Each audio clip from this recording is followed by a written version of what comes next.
Jumpa lagi dengan Oyen GG. Mari kita lanjutkan cerita Donghua Dewa Xiaoyan part 3. Ayo langsung aja kita ke alurnya.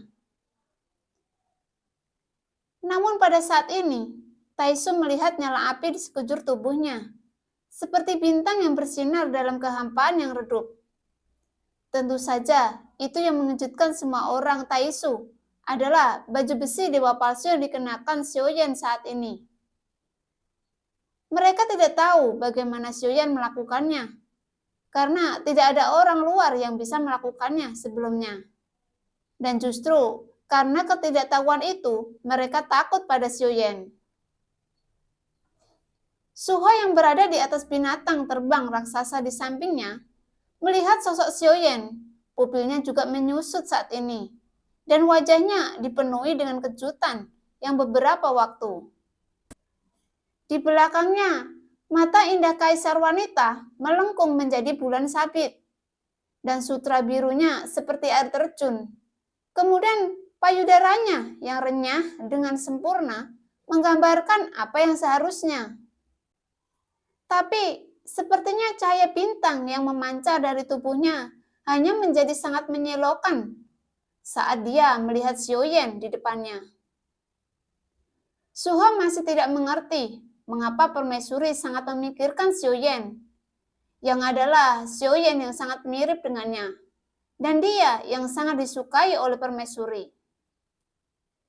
Di mata indah permaisuri, semua sosok lurus dan ramping Xiaoyan tercermin, dan kekagumannya dapat dikatakan tidak perlu disembunyikan olehnya. Seolah-olah dia telah memberitahu seluruh dunia dengan matanya bahwa dia adalah laki-lakinya.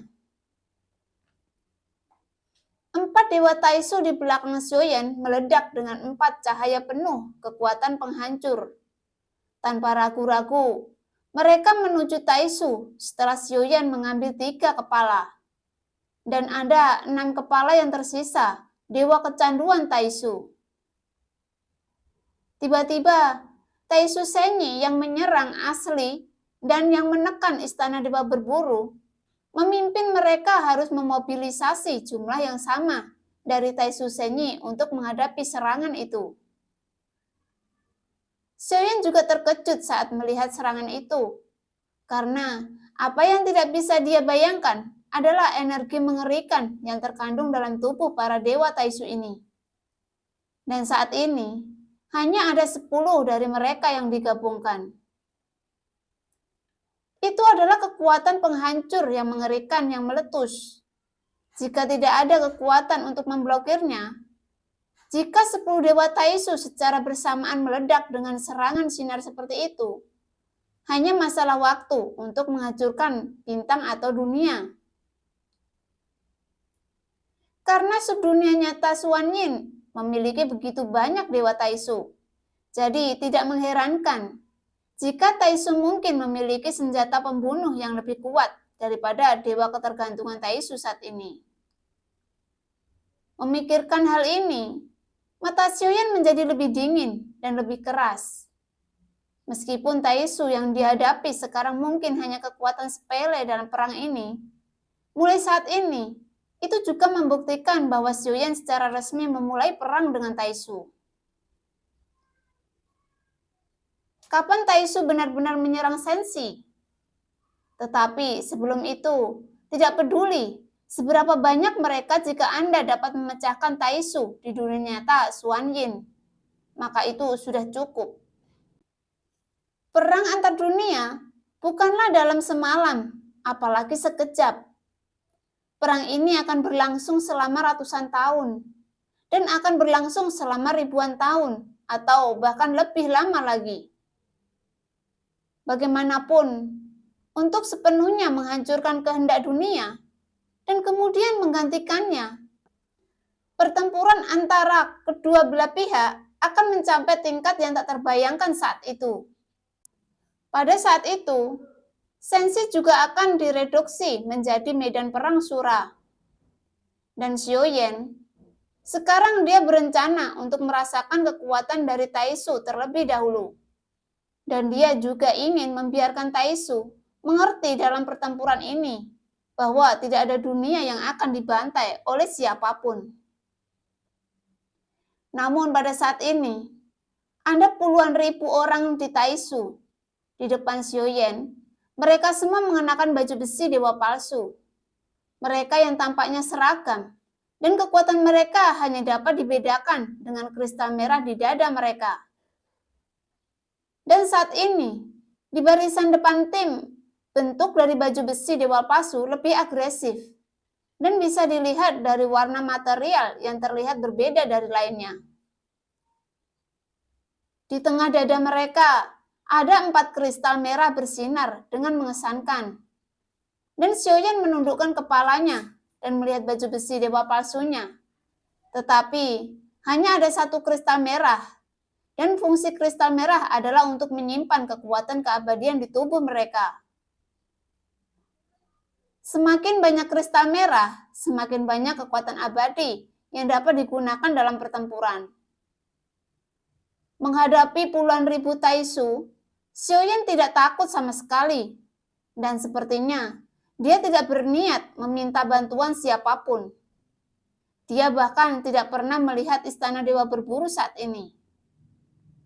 Dilihat dari penampilannya, sepertinya dia berencana menggunakan 1 orang untuk melawan Taisu yang abadi.